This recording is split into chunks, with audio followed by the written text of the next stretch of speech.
In a world where Africans have lost their roots, it has become of vital importance to document our ways. In an effort to reverse the brainwashing of the past, where we were made to believe our ways are demonic, we are pressed to create dignified and respectful platforms to unpack our spiritual ways. O Moya, O light, O Moya, O bright, welcome to another beautiful episode of Moya. Thank you so much for all your support, guys. We see you, the family is growing. Those of us who are in the WhatsApp group chat, we see you. Hi, all the paying members watching this live. Dumelang, Sanbonani, please can you throw in your comments if you've got any comments or questions for the guest.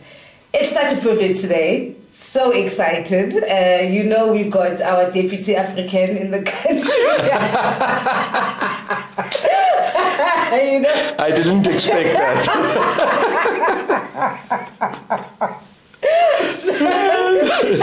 Okay, when I'm not joking around, this is a struggle icon, guys. It's a veteran. We're actually going to fetch his story properly now because a lot of us know him from the protest action, the one-man protest actions, and you just think that, oh my God, this crazy white man, but actually there's a story behind that. It's important that the youth now and in 500 years' time know who our heroes were. Comrade Carl, such a privilege. Thank you so much for honoring the invitation. Thank you, Ntsiki. Thank you for having me. You will recall a call that I made to you, I think it was 2 years ago. And I said, let's go and have lunch together. Not even 2 years ago. I was thinking about it now. Our relationship is not even 18 months old. It feels so much longer. Because that day, and it was at Sakumzi in Soweto, and we just clicked. Because I think we understood each other. I think you also understood this very funny position that I have, as you say, this Deputy African. And the point that you make is actually in joke, also a very serious one. Because as a white man in South Africa, I always have to know I'm white. So you can never try and say, I'm going to act as if I'm black. I'm not.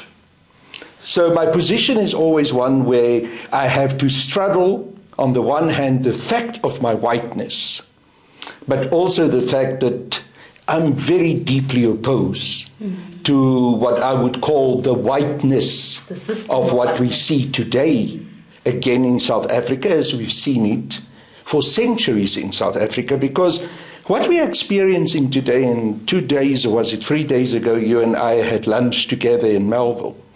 We spoke about this so-called government of national unity and the unbearable being of whiteness that bears down on our society. And I deliberately paraphrase that very well-known phrase, the unbearable being of lightness, because this is not light, this is heavy. And it is the heaviness of whites who have never accepted that they are fellow South Africans, because I don't believe they think of the majority of black and African people in South Africa as truly human beings. I sat in the National Assembly, because I returned to the National Assembly after 26 years. I was a member of the ANC and a member of Parliament in the first democratic Parliament. And after that, the ANC got rid of me because I was too much of an irritation for them. In fact, even too much of an irritation for President Nelson Mandela, because I didn't want to accept during that time that our prison system had to be privatized. I didn't want to accept that juveniles should be kept together with adult hardened criminals. I opposed it as the then chairperson of the Portfolio Committee. And when I became too irritating, when I was messing up the ANC's relationships with Gavin Watson and with Bosasa, President Mandela kicked me sideways. Well, at least he had mercy on me. He didn't just kick me out. He kicked me to the Netherlands as ambassador. It wasn't too bad. But 26 years later, I'm now back. And the first experience that I had to go through was this unraveling of the government of national unity, this thing happening there in the National Assembly.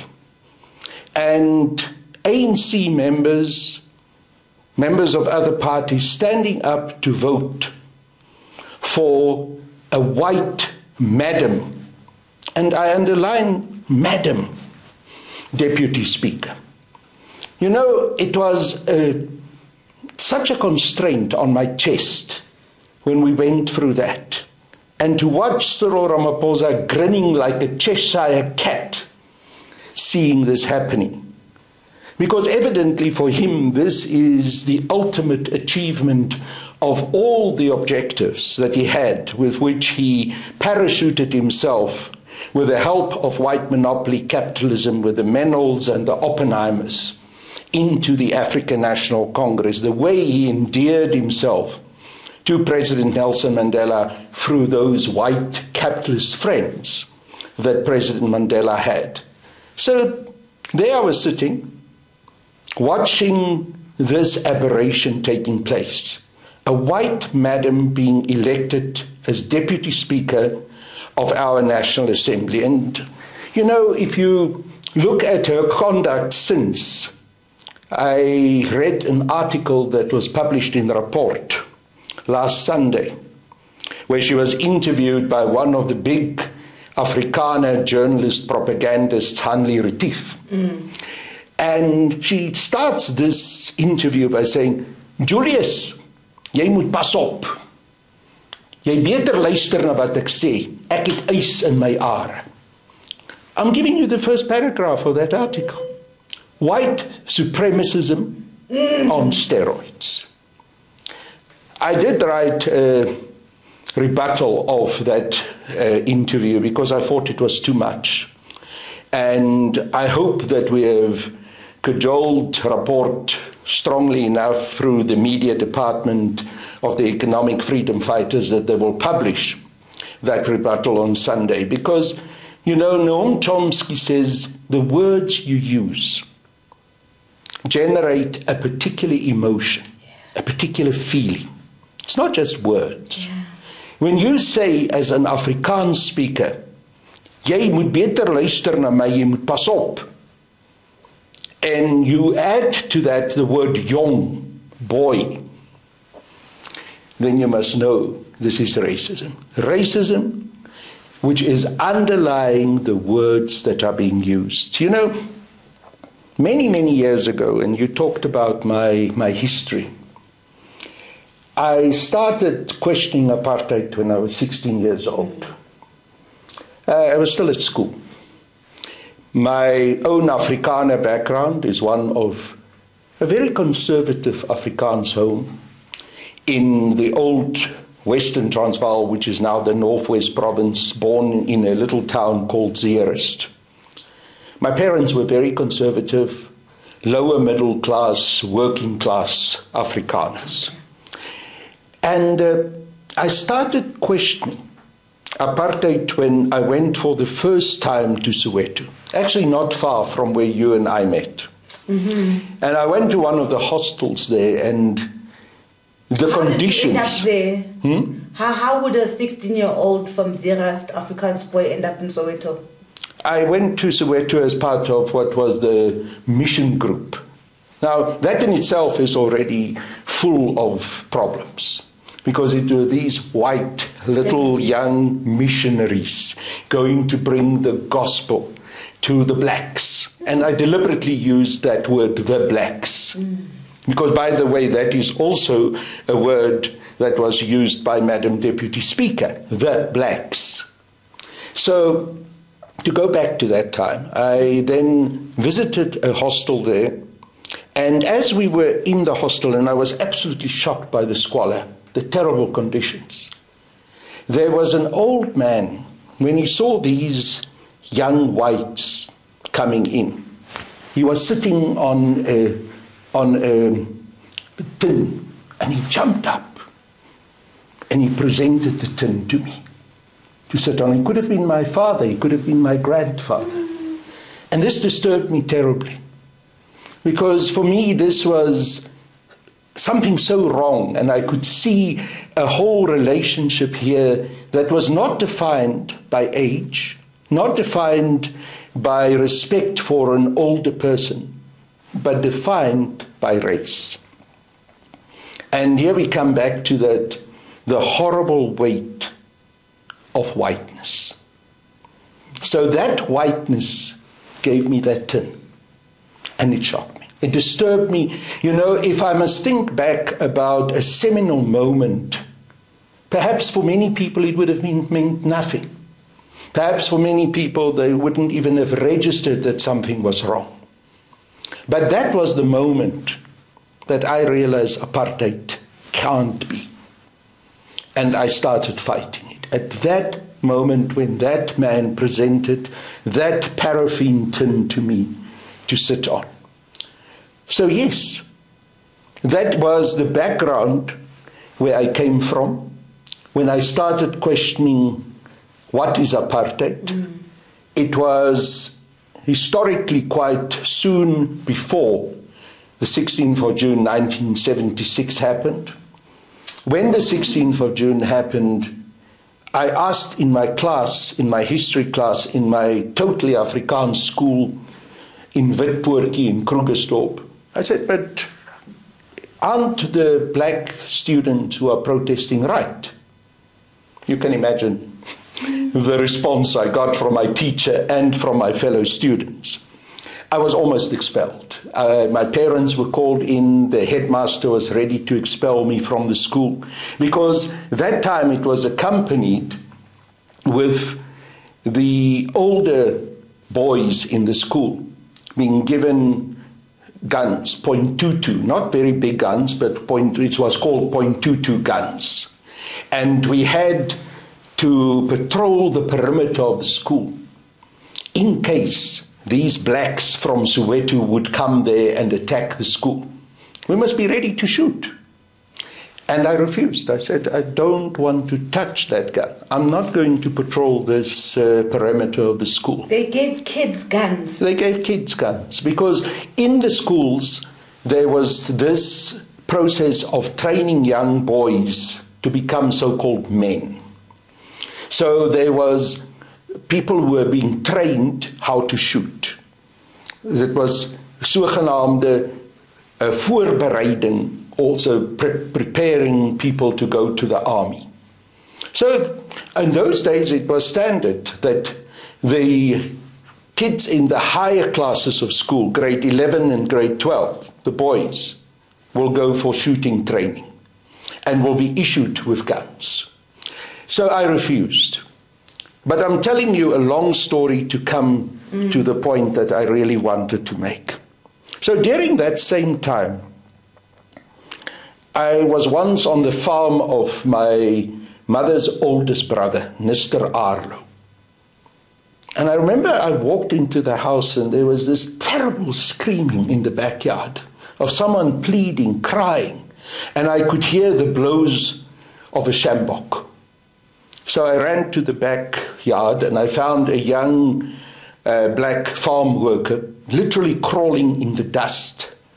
And my uncle, a very big man, a burly man, was towering over him with his sjambok, beating him, and on the back of his shirt, his whole shirt was covered in blood. And my uncle was shouting at him, "Jy moet na my luister. Jy speel nie met my nie. You must listen to me. You don't play with me. Today, I will beat you to death."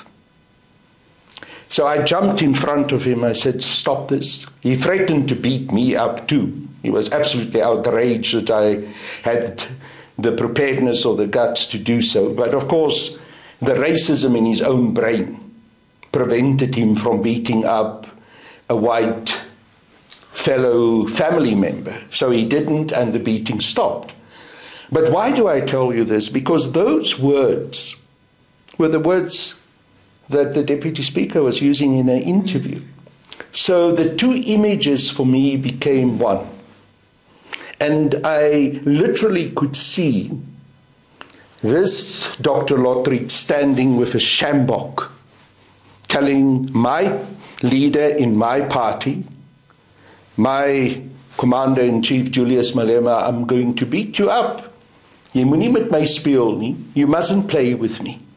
So, you see, this is all part of the complexity of our experience and situation in South Africa. As I'm sitting here, I come from that background. I'm a white Afrikaner. I saw all of these things happening. I experienced what is going on in white Afrikaner homes, how they talk to black people, how my mother spoke to the domestic worker in our house, who was much older than her, who could have been my granny. And all of these things have to be part of our understanding of what this society today is all about. Because you see, we often are faced with this problem. Why do so many black African people allow this unbearable being of whiteness to prevail on them? And it comes with a history. It comes with a history of being deeply hurt, deeply broken, of being told all the time that you are inferior. You are not worthy of being my equal, of being removed from the land. You know, I don't think we always appreciate what it means when we say the land must be returned to the people. What is the foundation of wealth? What is the foundation of pride? What is the foundation of dignity? Ownership of the land. If you don't have ownership of the land, what do you have? You are just another person who is, in Afrikaans there's a word, a huurling, a bywoner. If I can directly, literally translate the word bywoner, you are an extra addition sitting on the land that belongs to someone else. And that is what the white colonists did to the majority of black people in this country, removing the right to the ownership of the land, stealing that land literally at gunpoint from the true indigenous rightful owners of the land.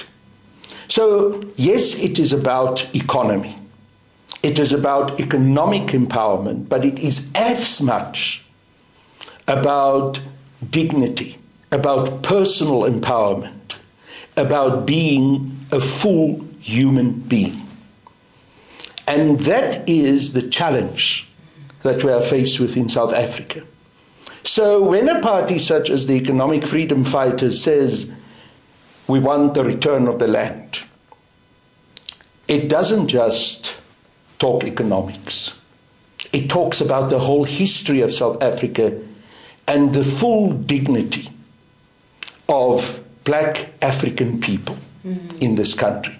You know, I'm very interested about how people have responded to me since I joined the EFF. Before we get there, let's actually get to the beginning. Okay, because I'm jumping now you are like on marketing mode, and I actually brought you here to get you your story so that people actually... So give us from the beginning, where were you born? Who were you raised by?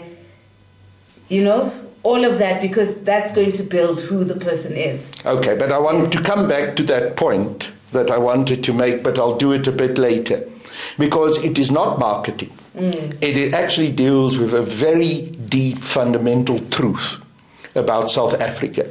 But let me go back. I was born on the 25th of December, on Christmas Day, in 1959 in Zeerust, in the small hospital there.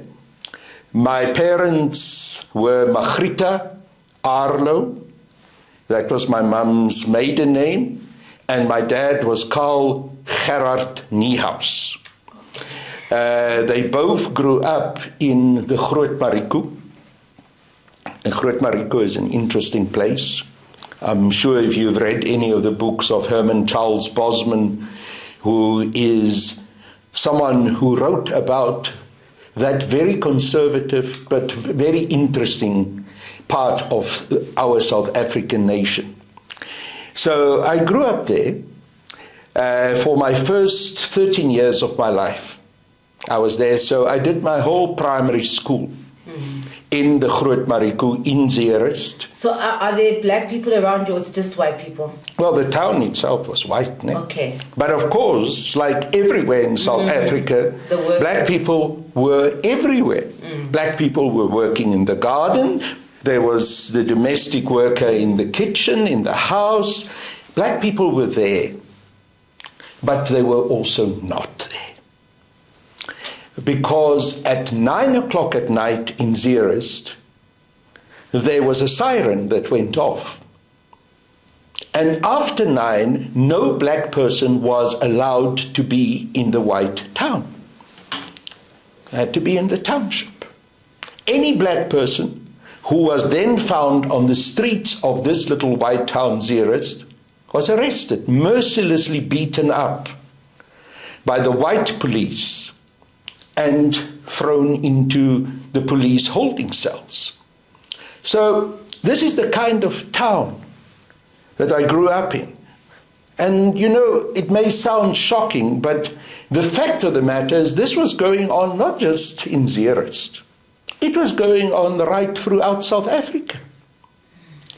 In many of these towns throughout South Africa, the so-called platteland rural towns, these rules prevailed.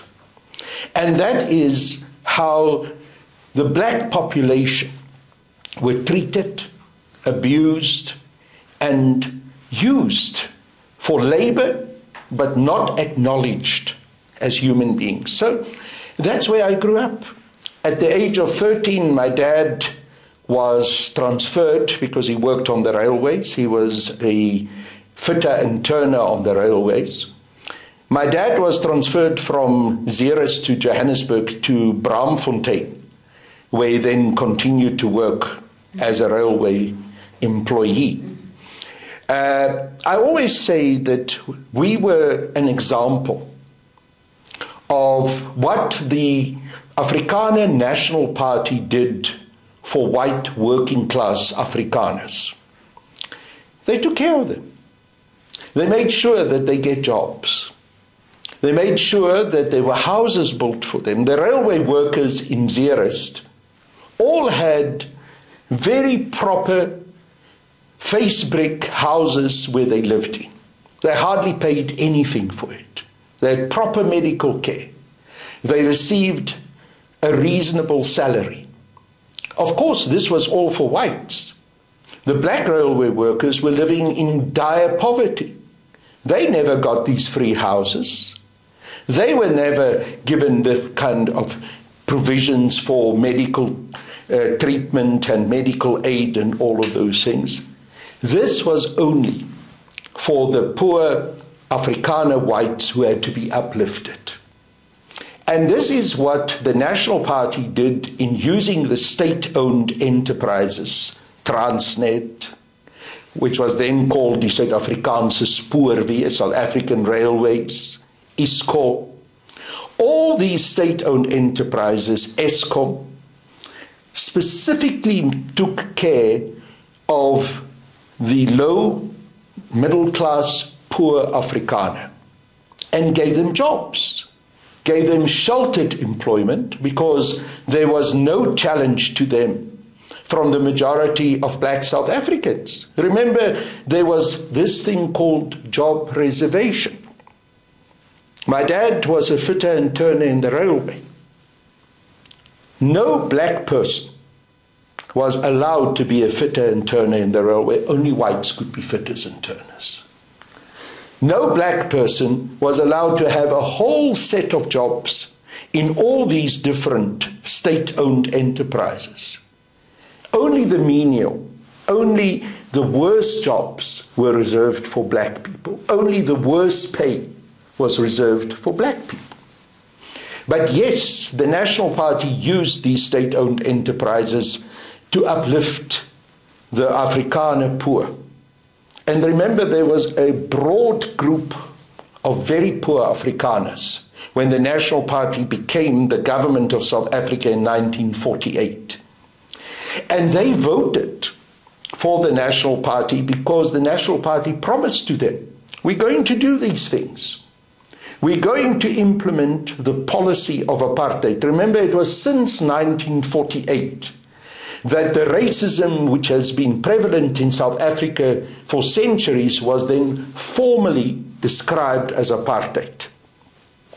And that formulation came directly from Hendrik French Verwoerd, who was a professor in sociology at the University of Stellenbosch and developed that whole theory while he was professor of sociology, and then ingrained it and integrated it into the policy network of the National Party.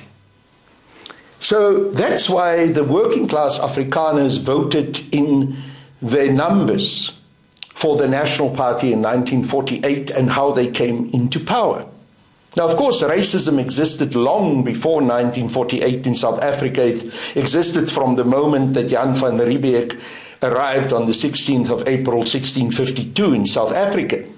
As President Zuma said, that is the day when the trouble started in South Africa. Correct. Mm-hmm. But since 1948, we had this formalized expression of racism through apartheid.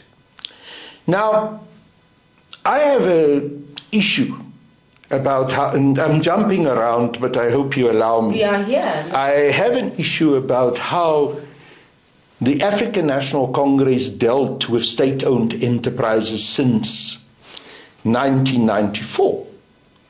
Because remember, the longest-serving president of the ANC, Oliver Tambo, said, even from your enemy, you can sometimes learn. Yeah.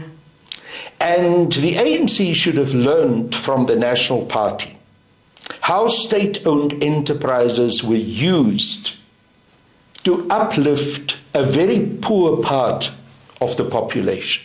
Of course, in a racist way they did it. Of course, in a very selective way. But in the same way, state-owned enterprises should have been utilized in order to empower now the majority of black and African people in South Africa. But of course, remember these whites, these Afrikaners, they knew what they did. So they didn't want the ANC to do this. So they had to put obstacles in the way of state-owned enterprises being utilized in order to uplift the majority of black people in South Africa. The first way in which they did it was during the negotiations, because they ensured that there was a decision taken about the so-called sunset clauses. The sunset clauses said in government, in state-owned enterprises, those who have jobs will keep their jobs. They will be protected. The majority of those who had the jobs were the whites. So they kept their jobs. So, okay, now this provision that there is certain job reservations falls away. That wasn't allowed anymore. But those who got the benefit of those job reservations kept it. They were secure in their jobs. And that prevented a whole process of upliftment that could have happened through state-owned enterprises, through the majority of black people. And then, of course, very quickly, while this was still playing itself out, they then started to push for the program of privatization. Because they knew that through a process of privatization, you will remove this very powerful instrument that could work for the upliftment and empowerment of the majority of black South Africans from government. And once you've removed it, then in the private sector, well, they will do as they wish. And you won't have any control anymore over how you manage that process and how you deal with the employment of people. And then the other issue that was very quickly introduced was outsourcing. Yes. You know, we don't understand how significant the decisions at local government and at national and provincial government level was to outsource. Because the moment outsourcing happened, the control of the government over the employment of the people was removed. Now it was in the hands of private sector entrepreneurs. And the white people who had kept the And the white people who control these companies. And then, of course, all the corrupt deals that were made between the corrupt politicians, also in the African National Congress, with those companies that these jobs were outsourced to. And it disempowered the majority of South Africans, kept the majority of South Africans in a situation of subjugation. Just look at what happens to ordinary workers in the security sector, the guards. Every 2 or 3 years, there's a change in the company that the jobs are outsourced to. It means there's no continuation of employment. It means there's no pension fund being built up. It means that you are at the mercy of this white company, which is only in contract with the government, who can decide at any point we're going to terminate your employment and there's no protection. So you find a situation where security guards work day and night. Sorry, can we answer that? Otherwise they're going to buzz again. I think there's a package at the thing. Do you mind going to get it? It's okay, we'll continue and then... Yeah. Okay. Yeah, still recording. So should I just go to the gate straight? Please, my darling. Oh, but just answer them and say you're coming. Okay. And then we'll continue. They were just going to make Just some delivery. Yeah. Are you Okay. able to pick up your point, what you were making? Yeah. Okay. I know exactly where I was. Fantastic. Then we'll continue. It's okay. Oh, no, I'm saying we can continue because she's going to sort it out. Oh, can we talk? Yes. Can the interview continue? Yes, we're still on. Oh, okay. Yeah. No, I thought we must Yes, wait for her to yes, come back. So what I'm saying is that these security guards and workers have no job security. They have to work almost 24/7. The moment they fall ill, they lose their jobs. They are for 20, 30 years working in these cities. When they return home, they've got nothing. They return home with nothing. They don't bring any security back to their families. And they return to a place where they're not the owners of the land. So old men are entirely disempowered. Old men have no dignity. They return there to live and die in poverty. And their families are plunged into deeper and deeper poverty. Now, I don't think we always link something like outsourcing to this consequence of what actually happens in the lives of people. And that is why, a simple thing, such as insisting that outsourcing must stop, and that we must insource, that government must employ people under proper employment contracts, that municipalities must employ people under proper employment contracts with all the benefits of medical aid, of building up a pension, of being able at the end of your life to go home and have a state pension, is so critical. And these are the kind of things that sometimes when we talk about something like we must insource. People don't understand that with it comes the whole reality of a package of return of the dignity of people's humanity to them. Yeah. I'd like you to, because what you are trying to unpack to us is for us to understand what it means to the normal person of selling state-owned entities. Yeah. So what are you actually saying? What happens when government controls them, and what happens if they are sold? What are the implications for us? Well, what are the instruments that government has to uplift the population? What are the instruments that government have to economically empower people? State-owned enterprises, taxes, ability to get an education system running properly and giving equal and quality education to all the people. These are the instruments that government has. And then, of course, also through legislation on making sure that when government does enter into relations with private enterprise, that will be on the basis of programs of affirmative action, of making sure that there will be affirmative action not just for the majority of black people, but for women, for vulnerable groups in our society.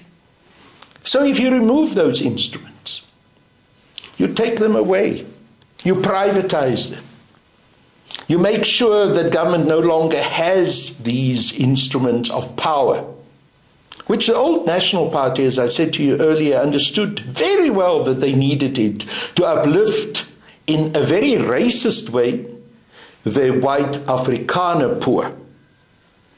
But now these instruments must be taken away.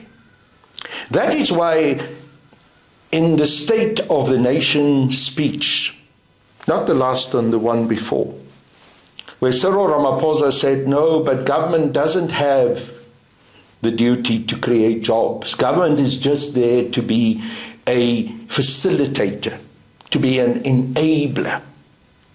It was such a disastrous statement, because that was a statement of embracing the disempowerment of government, the disempowerment of the instruments that the majority of black South Africans have to become full citizens in this country. And that's why the Democratic Alliance, after that speech by Cyril Ramaphosa, were so excited. I don't know if you recall, after that State of the Nation speech, John Steenhuisen was trouncing around. He said, Ramaphosa read our economic statement document, you know, he is implementing what the DEA is saying. Of course he is. And the reality is that Ramaphosa has been sent to do exactly that. He has been sent right from the beginning, when he entered the African National Congress, when he was parachuted into the position as Secretary General of the ANC at the first legal national conference of the ANC in Durban in 1991, June 1991, I was there. He was parachuted in. Who was Cyril Ramaphosa? What was his relationship to the African National Congress? Yes, he ran a union called the National Union of Mine Workers, which was a sweetheart union, set up together with the Oppenheimers and the Menels by him, where the offices of the NUM were all within the premises of Anglo-American and paid for by Anglo-American. So here came Cyril Ramaphosa, you know, Mr. Nobody in the ANC. But because the Menels and the Oppenheimers told Nelson Mandela that they thought he's a good idea to become the Secretary General of the African National Congress, Mandela started elevating him. And remember also that white monopoly capital is very clever. They do not do things on the spur of the moment. They plan. They think ahead. You know, what sometimes is forgotten by us is that the Menels, for instance, saw that Nelson Mandela was one day going to become the president of South Africa. Even during those terrible times of apartheid, when he was on Robben Island, Mama Winnie Madikizela Mandela was suffering in Soweto, and she had the challenge to take care of 2 young girl children. Remember, Zenani and Zinzi were 3 and 5 years old when Mandela was arrested. So here comes Mrs. Menel, the wife of Clive Menel, the second largest mining enterprise in South Africa, and she presents herself as the one who can help. Who paid for Zinzi and Zenani's schooling in Swaziland? The Menels. Who took care of how they were transported from South Africa to Swaziland to go to school, the passports that they needed, all the arrangements that needed to make? Irene Menel. If you go back into the history of Nelson Mandela and the letters that he wrote from Robben Island, it's all there now in the Nelson Mandela Museum. Yeah, it's called the Institute for Memory of Mandela. The letters are there. To Irene Menel, my dear Irene, I'm so grateful for what you do for my family. Thank you. So who was one of the first people that Nelson Mandela visited and thanked when he came out of prison? The Menels. Who were the people who told Mandela that Cyril Ramaphosa is a very good idea to become the Secretary General of the ANC? The Menels. Who were the people who brought Cyril Ramaphosa into the Urban Foundation when he was still a young man, and who actually paid for his studies? Because remember, it was the Menels who paid for Cyril's legal studies. It was the Menels. What did Irene Menel say about Cyril Ramaphosa when they nominated him to become a member of the board of the Urban Foundation? She said, "We are bringing Mr. Ramaphosa in as an insurance policy for the future. So he will know who we are and will protect us." So you see the plan. You see how far it goes back. You see how Cyril Ramaphosa entered the African National Congress. What the Menels were doing with regards to President Nelson Mandela. All of that. And here comes Ramaphosa at that conference in Durban. And on the stage sits Oliver Tambo. Now, President OR was not very well at that time because he had 2 strokes. But he was still the longest serving president of the African National Congress, and someone with an incredible institutional memory of who were who inside the ANC. And he sees this young man coming in, promoted by Mandela and carried on the shoulders, and he sits there. And I'm not telling you this is hearsay, because I was on that stage. I heard him asking it. He says, he looks at him. He says, "Ubani law." Who is that? And that, Ntsiki, is the question that we need to ask ourselves today. Ubani law, Cyril Ramaphosa. Who are you? Why are you taking us along this road that you've taken us? Why are you entering us into a coalition with white supremacists? What is your mission? Because clearly your mission is one that had been given to you many decades ago to protect as an insurance policy for white monopoly capitalist interests in South Africa. And that is why Ramaphosa negotiated in the way that he negotiated the CODESA negotiations. Why he had to push and shove and maneuver to become the chief negotiator of the African National Congress. Because remember, when he was the Secretary General of the ANC, initially he wasn't the chief negotiator. Thabo Mbeki was the chief negotiator. But when Thabo Mbeki and Jacob Zuma and Nelson Mandela were traveling overseas, Ramaphosa managed to maneuver together with Pravin Gordhan, Mohamed Vali Musa, and all of those accolades that he has around him, a meeting of the National Executive Committee of the ANC, where they removed Thabo Mbeki as the chief negotiator, removed Jacob Zuma as the head of intelligence, and placed Cyril Ramaphosa as the chief negotiator. And the problems that we are faced with since 1994, Ntsiki, with what came out of the CODESA negotiations, can be traced back to the agreements that was made between the National Party apartheid regime, white monopoly capitalism, and this man representing the African National Congress. It was the most incredible relationship I've ever seen between Cyril Ramaphosa and Rolf Meyer. You know, those two guys were like, perhaps I shouldn't say it, they were almost like lovers. Why are you going to get me into trouble? They were so close. I want you to go and do research and find some of the photos of them sitting there holding hands during the negotiations.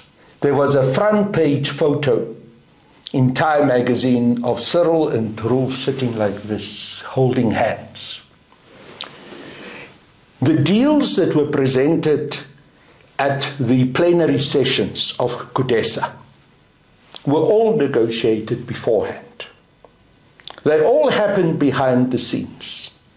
There were regular meetings where Ramaphosa, together with the ANC's negotiating team, people who he had handpicked, had gone to game farms for a weekend. They sit, they work this thing out, they drink, they jaw. They come back with a cooked-up agreement. Then that cooked-up agreement gets presented in the plenary of CODESA. And remember, they agreed on this very interesting phrase, sufficient consensus.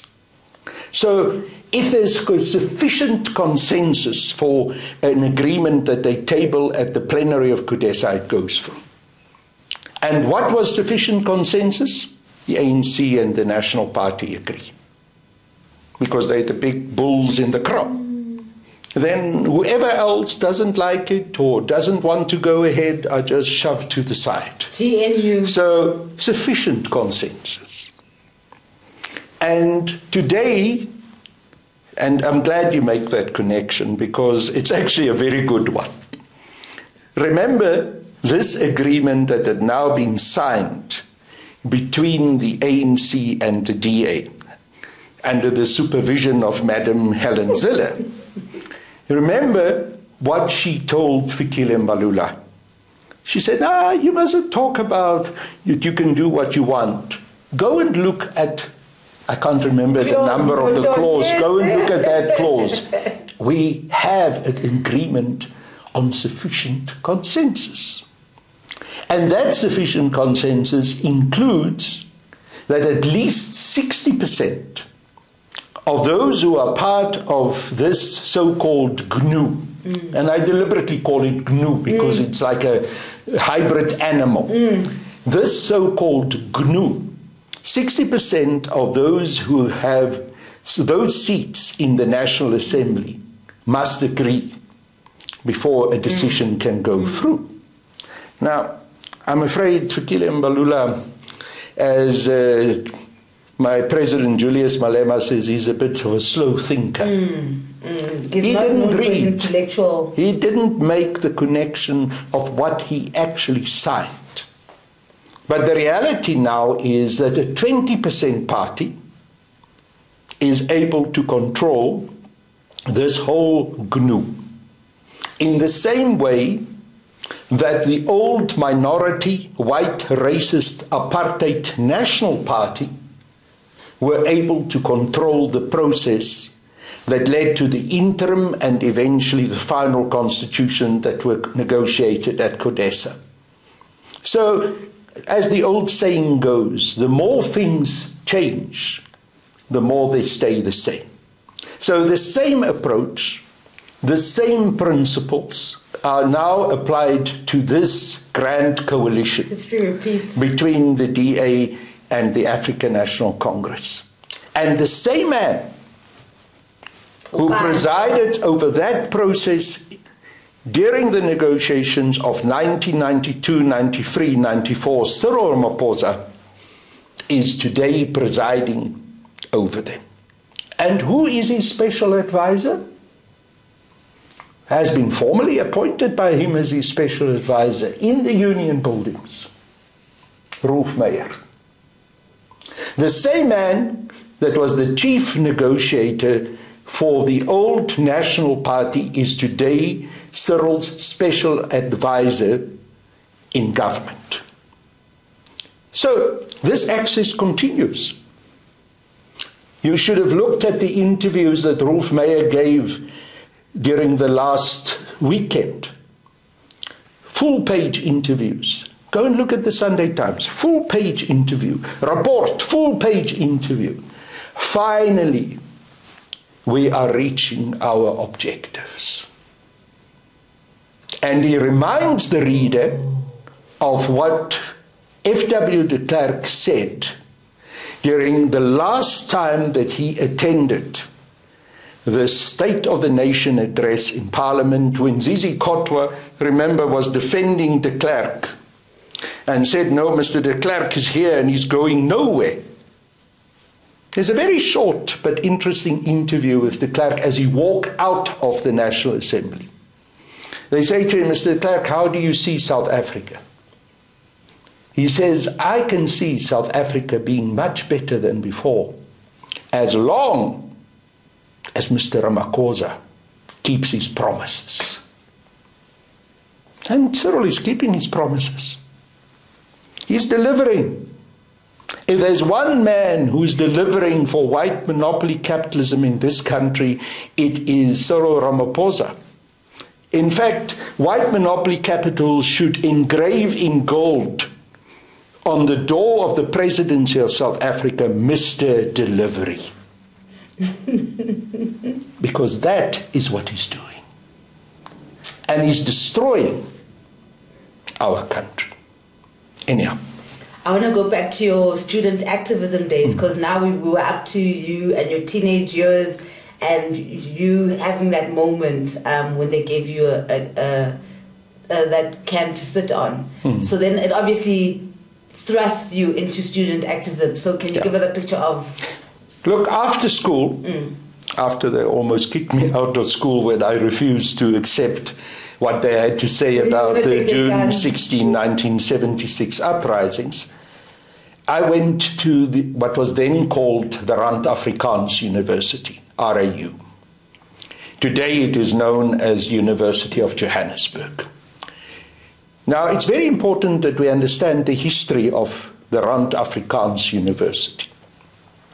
Because the Rand Afrikaans University came about as a decision by the Broederbond that they had to establish an Afrikaans, all-white university in Johannesburg to counter what they saw as the insidious influence of this liberal institution, the University of the Witwatersrand.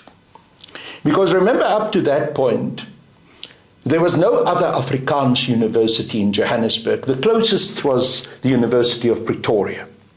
But in Johannesburg, it was only Wits. So there were a number of Afrikaners who went and studied at Wits. And some of those Afrikaners became very critical of apartheid. Perhaps in a very liberal way, perhaps not even in a radical way, but at least they critiqued apartheid. So the Broederbond didn't like this. We must take our young people and keep them under our control in our university, teach them in Afrikaans and keep that university lily white. And so they established the Rand Afrikaans University. Very modern buildings, but horribly conservative, right-wing, racist ideology. And who became the first vice-chancellor of that university? Professor Gerrit Viljoen. It was his brainchild, because he was also the chairperson of the Broederbond. So this is the place that I went. Because from the perspective of my white Afrikaner parents, this was the right thing for me to go to. And remember, we were lower middle class, relatively poor Afrikaners, so my family couldn't pay for my studies. But there was again, within this railway working community, bursary schemes. There was the Afrikaanse Taal en Kultuurvereniging, the Afrikaans Language and Culture Association, that provided bursaries for young Afrikaner students. So my dad managed to get me a bursary there. Off I went to the Rand Afrikaans University. All of this worked out okay for him. But the problem for him was this boy was not going to go there and accept apartheid. So when I arrived at RAU, I started agitating against the racism that I encountered there. So the first year, when it was possible for me to stand for the Student Representative Council, I decided to stand. And what was my manifesto? Bring an end to racism in this university. I want this university to be fully integrated. Interesting. It was chaos. I was shouted down. I was abused. I was attacked. I was seriously assaulted to the point where I ended up for a week in ICU, badly beaten up. What happened was, in the hostel where I stayed, the rest of the students, the senior male students, one night came into my room. They had pieces of cut off hosepipe and they just started beating me. So I was fighting. When I came out of that ICU, I was even more angry. I was even more determined that I was going to fight. So I went one night, I pre-planned this poster campaign of mine. So I went into the communal areas of the university and I put up posters saying the university must be open to all South Africans, Nelson Mandela must be released from prison, all those things. Of course, I was caught on the CCTV cameras, and of course I was charged, and of course I was expelled from the university. So in 1970, Who were you 1980, doing this with? Did you have friends? A few. And I then was engaged to a lovely young lady who later on became my wife, and later on our marriage broke up. But her name was Jansie Lawrence. And she had a bit of a different background from most of the Afrikaans students who came there, because her dad was a psychologist, an academic, and they spent a period of time in the United States, in the South. So she encountered racism in the South, she encountered the civil liberties movement in the South of the United States, and came back with some of those ideas. So we found a kindred spirit amongst ourselves, the two of us. So we were a unit, and we were opposed to apartheid. So I had a few people supporting me. But as I said, in 1980, I was then expelled from the Rand Afrikaans University. And my dad was furious. And you can understand why. He was not a rich man. The bursaries that I had now had to be repaid. And he almost lost his house. He had to take out a second bond on his house to pay those bursaries back. So I remember one night he had enough and he said to me, "Get out." So here I am, I'm 19 years old. I'm just a Boerseun. I had no network in the left or in the black community. I was just an Afrikaner boy who had this idea that apartheid and racism is wrong. So I was out on the street. So I walked the streets. I'm sure my dad expected of me that I would come back and apologize. You know, hour or two, he will be out there, he will be back. But that's not how I'm wired. I stayed out. I slept for a couple of weeks on park benches, became almost a hobo. And then one morning when I was walking around there, I saw the old Sowetan, not this one, that is existing now, had posters up. Real Sowetan. The real Sowetan. The Sowetan that was still bringing a strong... That's right. Yes. They had posters up. They said, Father Simeon Kwane, who was then the dean of the Anglican Church in Johannesburg, was fasting and praying because of the way in which informal settlements were being destroyed and people were thrown out. I said, well, perhaps he will understand me. I must go and see. So I found my way to the Johannesburg CBD, to St. Mary's Cathedral, where I found out where his office was. And I remember the PA was very perplexed by this Afrikaner Boerseun. And those days, Ntsiki, I couldn't speak English like I speak it now. My English was terrible. I was just an Afrikaner boy with my little pidgin English. So I asked her, I want to see the dean. So eventually she allowed me to see him. And I told my story to him. Look, I've been thrown out of home. I'm fighting. And I think he was confused. I think he even thought it's a trap. So he said to me, come back tomorrow. I've got someone that I think you should meet who may understand you better than I do. So I went back the next day, and when I walked into his office, I became very scared, because there was an elderly white Afrikaner man dressed in, you know, those safari suits with the short safari pants and the socks. Afrikaner. Rechte Afrikaner. AWB. But it wasn't AWB, it was Dr. Beyers Naudè. And he brought Bey to come and listen to my story. So I started talking to Bey, and I actually became emotional, because Bey became for me the father that my dad could not be. He understood me. He listened to me.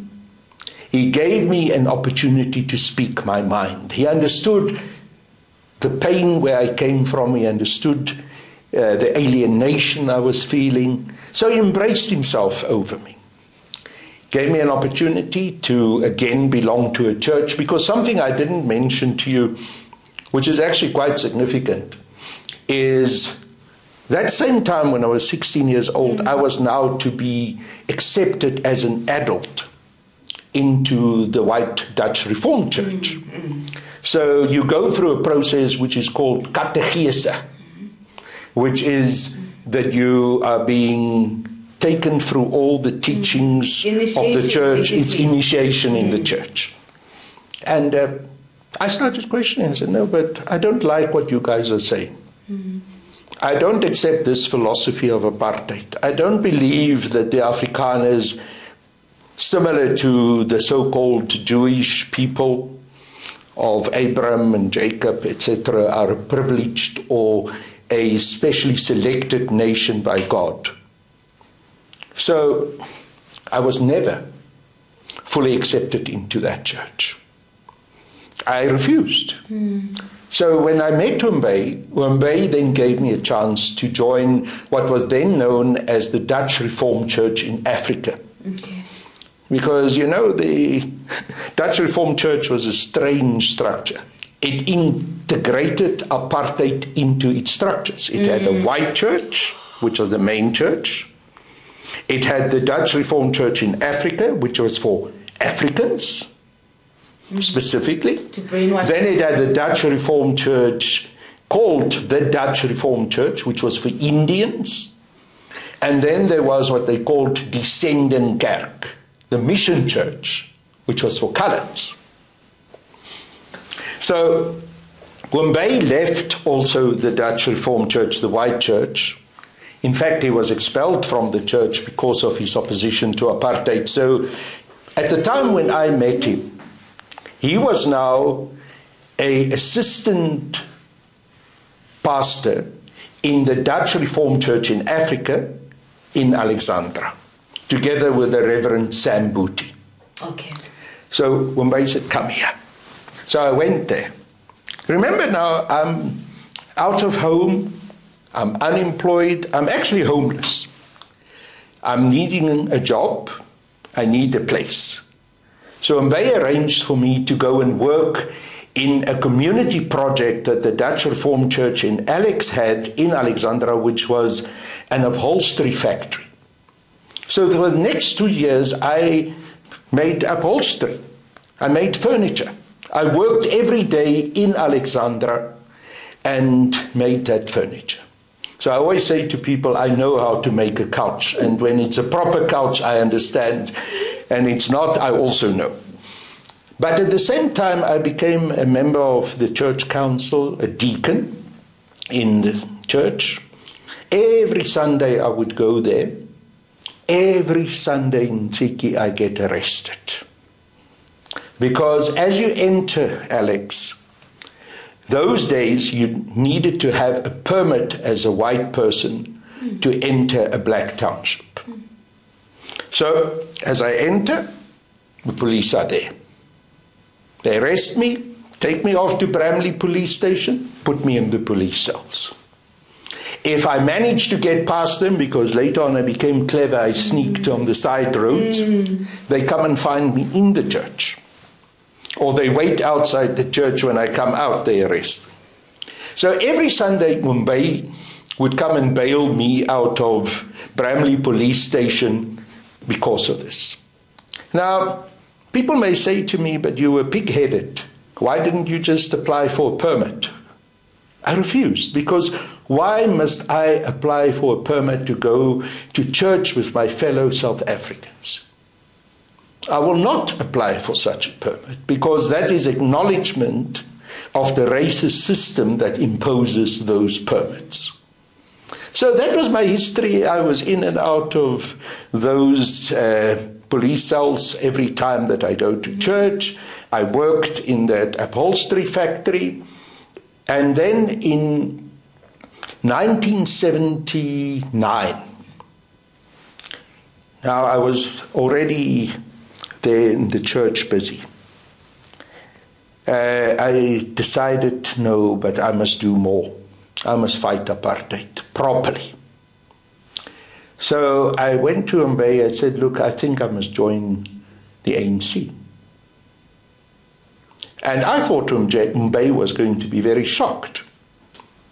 But what I found out later is that Moya was then already a member of the ANC himself.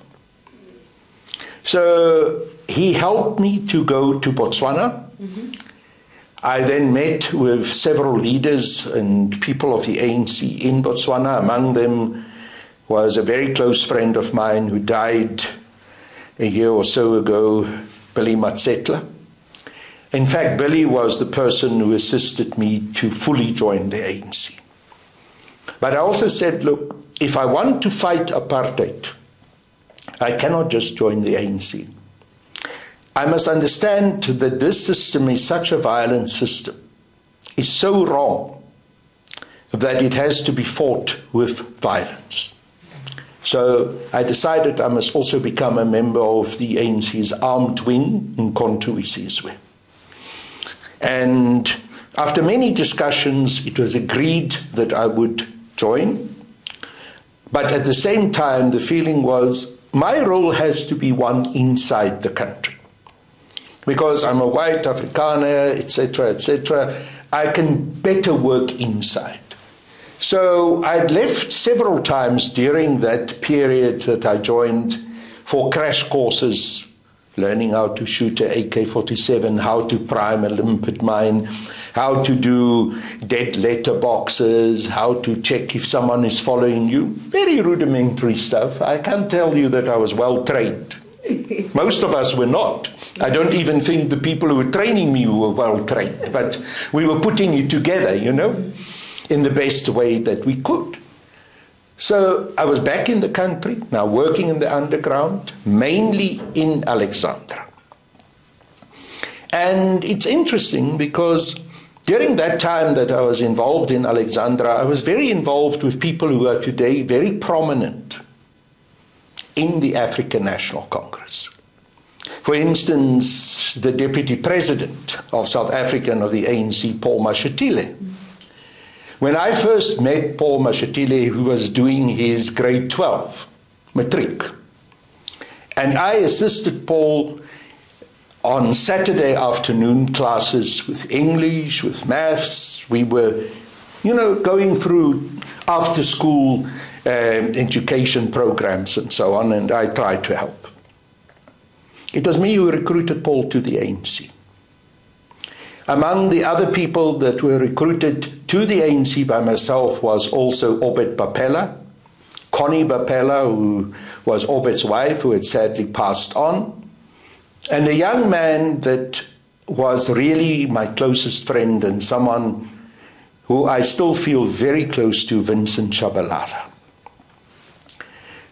So I worked with that group of young people in Alex, amongst them also Depo Mfalasi, Depo Betsabe Dube, who later on was a minister of the ANC, all of them. And one day in late 1982, I think it was, they came to me, some of them, and said, look, we are in trouble. The security police are looking for us. They were all members of COSAS. And we think we should leave the country. So I started making the necessary inquiries, and eventually it was agreed that they can leave. So when the time came for us to move to take them away from Alexandra, there was a particular meeting point where all of us had to come together, and it was to include Vincent Shabalala, it was to include Depo Mfalasi, and also Paul Mashatile. They all arrived, but Paul didn't. So it was strange. Why is he not there? But okay. We then took them to a safe place, which was St. Peter's Priory in Rosettenville, where they were kept for 2 weeks before I took them across the border to Botswana. And the fact that I'd grown up in the old Western Transvaal, knowing that area and that Botswana border was very useful. So I took a lot of people across the border who wanted to go and join the ANC in exile. But the night before we left St. Peter's Priory, I went to visit them, and I found Vincent in the library of St. Peter's Priory reading a Bible. And he was very emotional, and I couldn't fully understand why is he so emotional, until he showed me the front page of the Bible. And on the front page was the signature of Oliver Tambo. Because what we didn't remember at that stage when we took them there is many, many years before, Oliver Tambo taught maths at St. Peter's Priory. And one of the books he left behind was that Bible. So Vincent said to me, when I'm going now, can I take this Bible with me? I said, well, you have to ask Father Timothy, who was the deputy dean of the school, if you can do so. Timothy agreed. I'll come back to that because there's a story about that which is very interesting. So the night when we left, Vincent said to me, before I leave, I need to talk to my mum. I said to him, you can't. You're going to expose all of us? He said, no, take me to a tiki box. So those days, it's not cell phones, tiki box. And he phoned her from the tiki box and spoke to her. And when he came out of that tiki box, he said to me, I'm very uncomfortable with Paul not being here. Something is wrong. But when I come back, I'm going to go now, I'm going to get training, I'm going to become a soldier of Umkhonto, he says, but when I come back, I'm going to ask Paul, why was he not here? I said, okay, fine. So they went across the border. I, for some time, couldn't follow exactly what happened, but some of them went on to camps. I understood that Vincent, being a very, very bright person, stood out and was eventually given specialized training. He went to the old GDR, the German Democratic Republic, for training. So he became one of those that the ANC and MK saw as one of their best soldiers. But in 1983, fast forward, in August 83, I was arrested and went through everything that I went through in John Foster Square. I was interrogated, tortured, and eventually was charged with high treason. I was sentenced. And by the way, that young lady that was with me at Rand Afrikaans University, Ntsiki, was with me. She was arrested with me. She was also detained. She was also tortured. I got a 15-year sentence. She got a 4-year sentence. We were both found guilty of so-called high treason. It was supposedly that we betrayed, the apartheid government, which I'm very proud of. Very, very proud.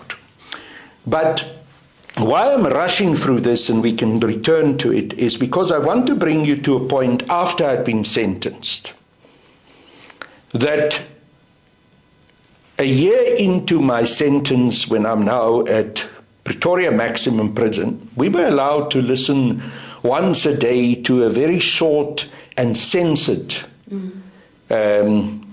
news broadcast. And as I was listening to it, and it was very poor quality, it was on a little microphone that we could listen to in our cells, I heard that a terrorist, Vincent Chabalala, had been shot dead in Alex. So I thought it may be. I tried to make inquiries, eventually spoke to my attorney, who from time to time were able to come and visit me. Kathy Satchell, by the way, my friendship with Dali Mpofu comes from those days because he was Kathy Satchell's assistant attorney. He did his articles with Kathy Satchell. He mentioned her actually in his interview. So I found out it was Vincent that was shot dead.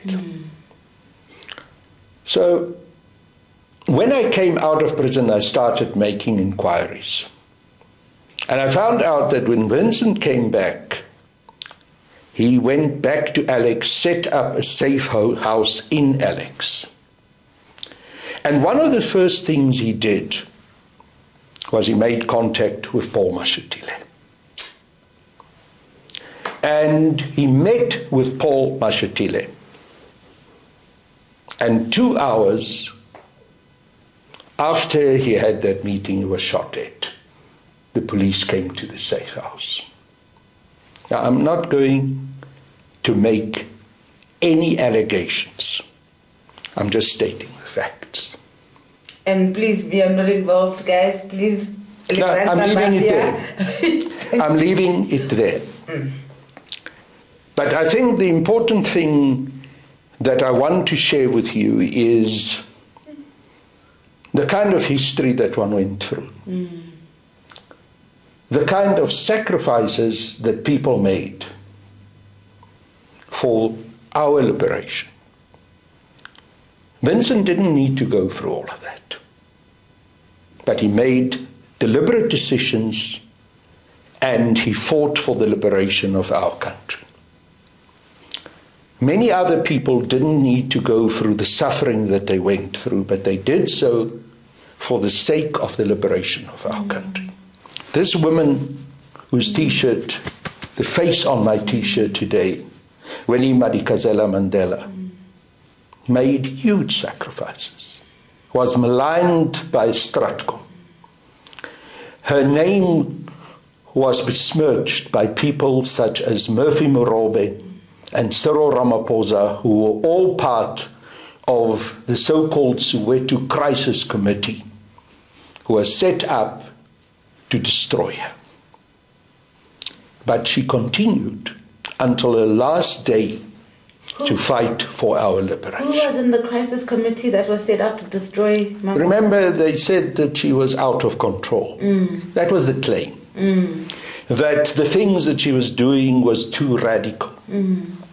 That the statements that she made about, with our matches and our tires, we will liberate, was unacceptable. So they set up this committee. Inside the ANC? Inside the broad democratic movement, the United Democratic Front and the ANC. Now to manage Winnie. But it wasn't to manage her, it was to destroy her, to malign her. The kind of things, the messages that they sent about her to Mandela in prison were terrible. I mean, this was like an enemy force deployed against Winnie within the liberation movement. And it is no coincidence that the people who were part of that committee up to this very day continues to feature in the destruction of our liberation struggle. As I say, Cyril Ramaphosa was a member of that committee. Murphy Morobe was a member of that committee.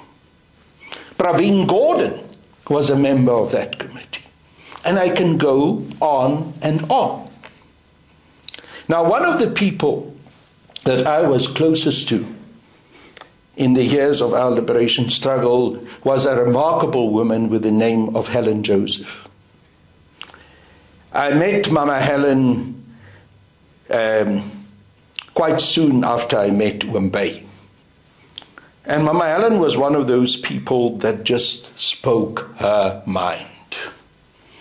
And she was not going to be told by anyone how the liberation struggle had to be fought. She was one of the most committed people I ever knew. And she was also one of the closest friends of Winnie Mandela. So when this Soweto Crisis Committee was set up, when all these actions against Winnie were unfolding, and also aided and abetted by the security police and all the media and the Stratcom operations and all of those things, Helen stood firm. She told them off. She told those people, even some of her closest friends, that Winnie must be supported and that Winnie is being targeted because she is committed to the full liberation of our country. And one of my last conversations that I had with Helen, I was very, very close to her. She died in what is today known as the Helen Joseph Hospital, which was then called the J.G. Strydom Hospital. Very significant that it was named after Helen. If you remember, Strydom was the prime minister of the apartheid regime when the women marched to the union buildings to oppose pass laws. And they said, Strydom, you've struck a rock. You've touched the woman. So one of the last conversations I had with Mama Helen after she had another stroke, she said to me, Carl, Nelson is betraying us. And you must understand how significant those words were. Because Helen was very close to President Nelson Mandela.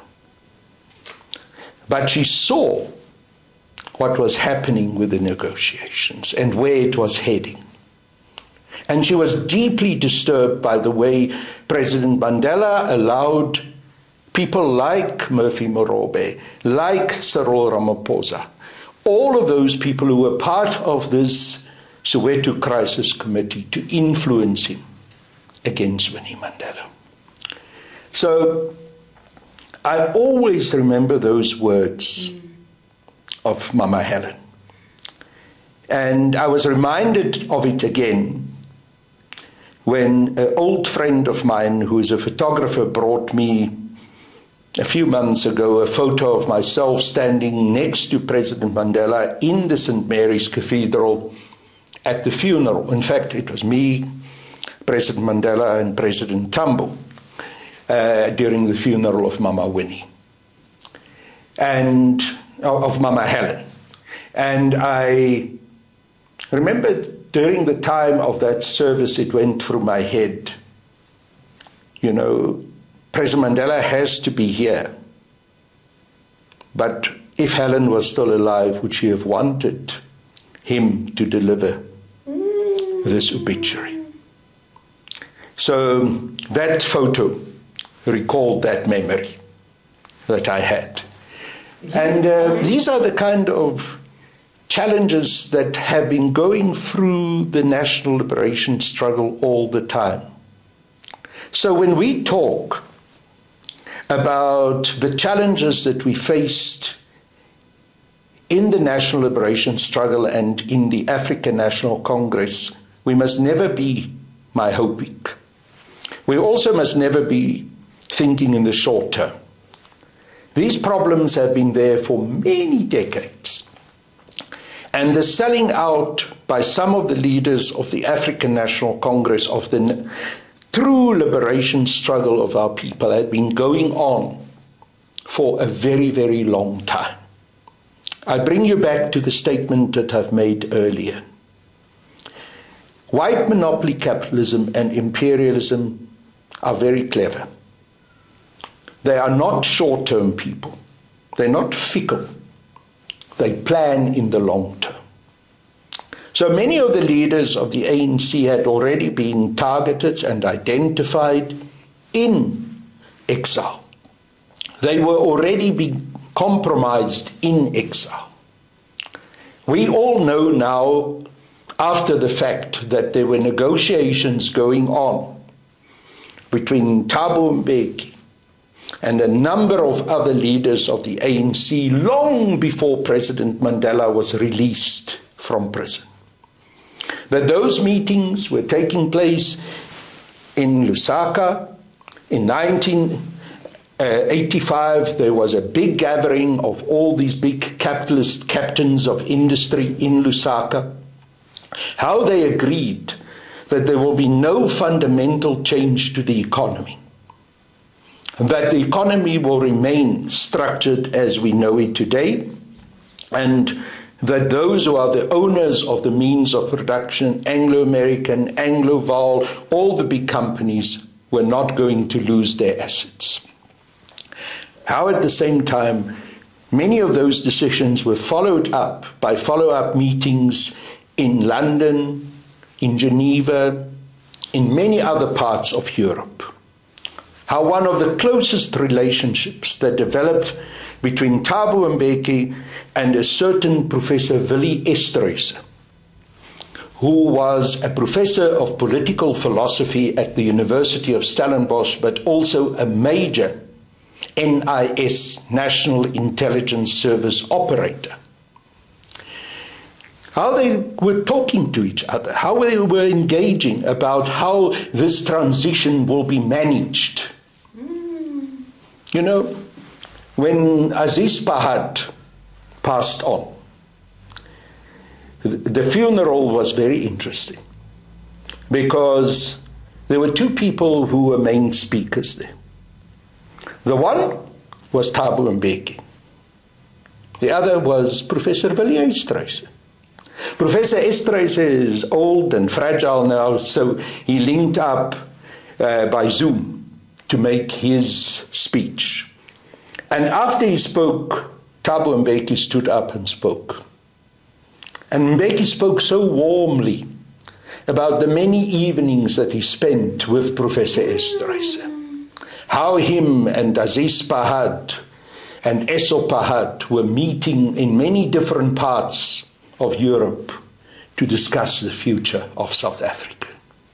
So none of the things that happened to us, none of the agreements that came about, none of the decisions that were even taken at those game farms that I referred to earlier were just hanging in the air.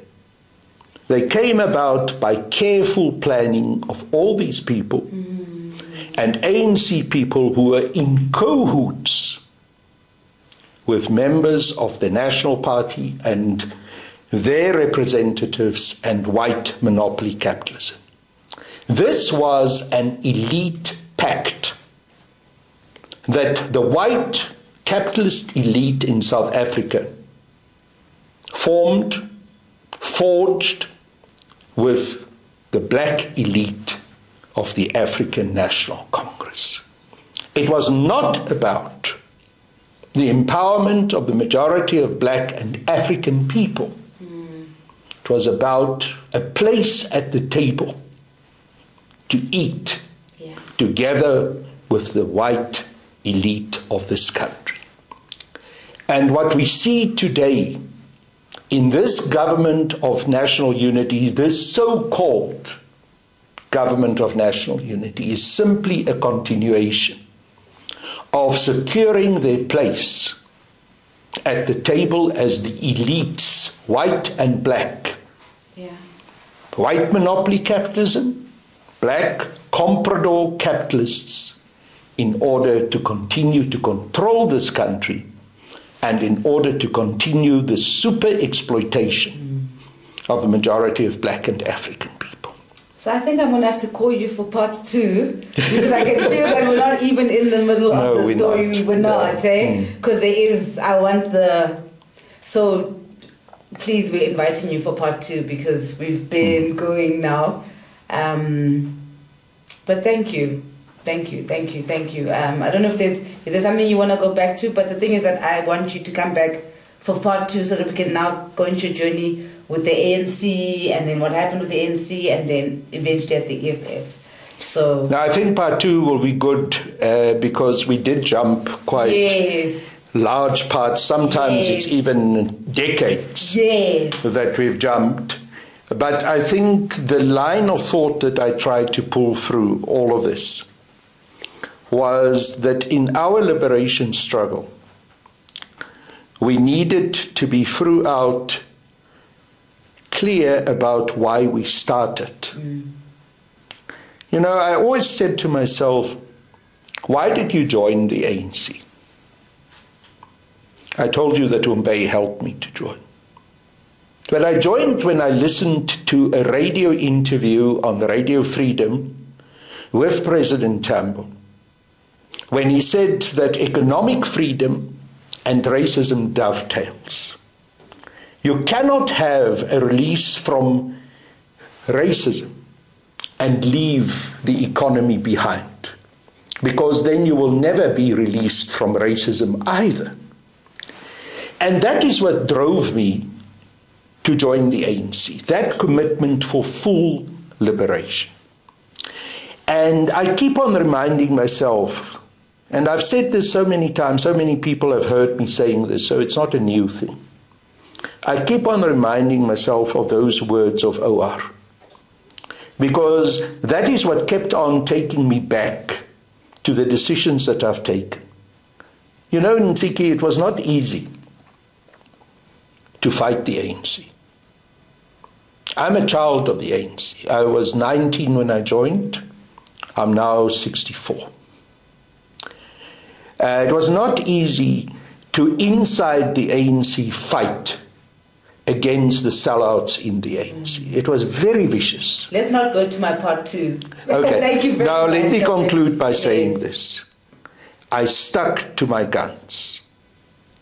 And the fact that I am where I am today is because I did that, and I'm happy that I've done that. But perhaps in part 2 we can talk about what that journey was to stick to my guns. And thank you so much for giving us your time today, and we'll definitely call you for part 2. Moya Ulight, Moya Bright, yes. giving you all the history that you guys need so that you can be well equipped for our future. Thank you so much for joining us. All the details are on screen. We'll see you again next time. Thank you. Thank you. Who are you when all you were has been diluted by lies and white lines cancelling out all that which has been written of your history? Why do you look at yourself as a mystery? Doesn't the sun shine because you open your eyes? Doesn't the moon stay situated within the same stars your DNA sparkles off? Your spirit knows that surely corner into e off. Buza umoya so you may return to being well off. Because spiritually you are rich, yet your ancestors cry because you are out of reach. But yours is to command all elements while God takes inspiration from the very mirror she looked at to become. Remember who you are and never finish just when they think that with you they are done.